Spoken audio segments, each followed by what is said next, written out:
बिहार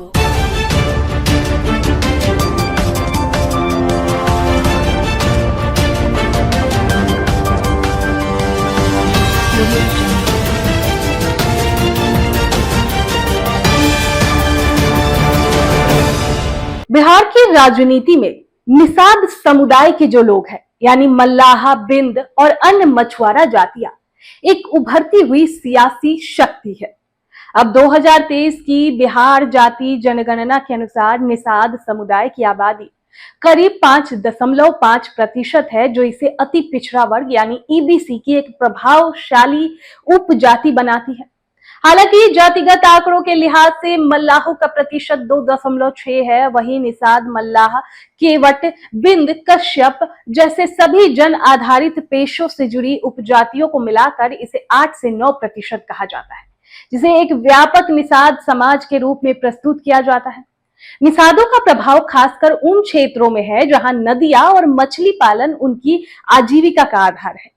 एक समुदाय अपनी एकजुटता और वोटिंग पैटर्न के लिए जाना जाता है, जो किसी भी गठबंधन के लिए गेम चेंजर साबित हो सकता है।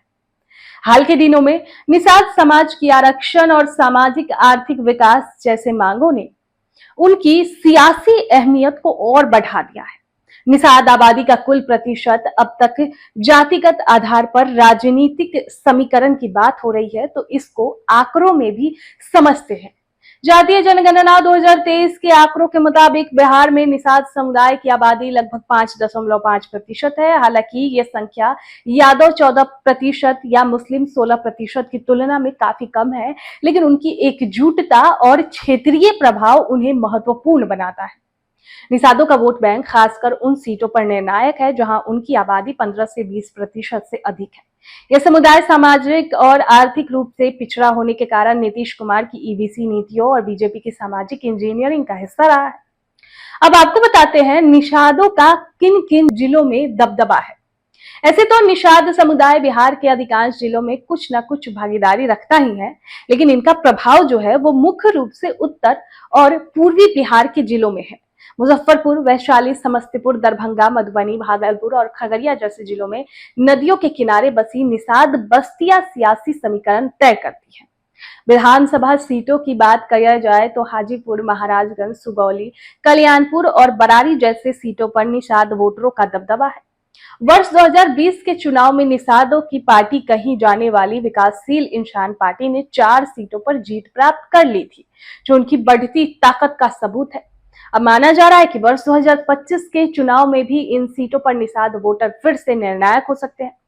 बिहार की सत्ता के दौर में अहम खिलाड़ी निषाद पार्टी ने 2020 के चुनाव में रानीगंज, जाले, मुरलीगंज और सिमरी बख्तियारपुर सीटों पर जीत हासिल की थी।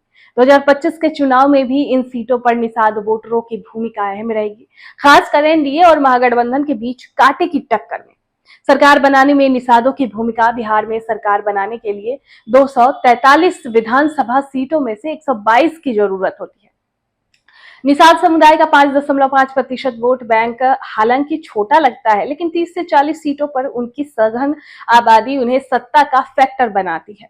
2020 के चुनाव में एनडीए ने 125 सीटें जीती, जिसमें निषाद पार्टी की 4 सीटों और निषाद वोटों की भूमिका अहम थी। 2025 में भी खासकर मुजफ्फरपुर और दरभंगा जैसे क्षेत्रों में निषाद वोटर एनडीए और महागठबंधन दोनों के लिए महत्वपूर्ण होंगे। उनकी एकजुटता किसी भी गठबंधन को 10 से 15 अतिरिक्त सीटों पर बढ़त दिला सकती है। निषाद वोटरों का झुकाव हाल के वर्षों में एनडीए की ओर रहा है, खासकर नीतीश कुमार की ईबीसी केंद्रित नीतियों और निषाद पार्टी के एनडीए में शामिल होने के बाद। 2020 में निषाद पार्टी ने एनडीए के साथ गठबंधन कर 4 सीटें जीती। हालांकि मुकेश सहनी की वीआईपी ने 2022 में महागठबंधन के साथ गठजोड़ किया, जिससे कुछ निषाद वोट आरजेडी की ओर खिसके। एक सर्वे के मुताबिक 45% निषाद वोटर एनडीए और 30% महागठबंधन के पक्ष में दिखते हैं। सहनी की रणनीति और नीतीश की अति पिछड़ा वर्ग पर केंद्रित नीतियां 2025 में निषाद वोटों की दिशा तय करेगी।